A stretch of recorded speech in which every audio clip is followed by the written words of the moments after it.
लौ हेर्नु है साथी, आज एका बिहानै घरको छतबाट यसो दायाँ हेरेको पुरा ड्रागन फ्रुटको फुलहरू चाहिँ ढकमक्क फुलेको क्या। यति रमाइलो हेर्नुहोस् त कौसीमा यी मौरीहरू खेलिरहे।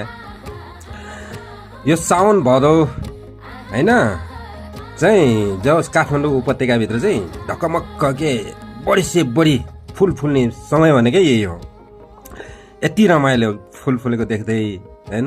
यो पहिलो लटको फलहरू चाहिँ अलि रातो भइसकेको छ होइन। हेर्नुहोस् न यी मौरीहरू, यो फुल दिनभरि फुल्ने भइदियो है। मौरीहरूलाई यति राहत मिल्ने यो बर्खाको टाइममा है। तर के गर्ने, यो चाहिँ रातभरि फुल्ने अनि बिहान भइसकेपछि ओइलाएर जाने भएर सकिँदैन होइन। यस्तो तल माथि मेरो छत टपदेखि यसो दायाँ बायाँ हेऱ्यो, एकदम रमाइलो के। हेर्नु न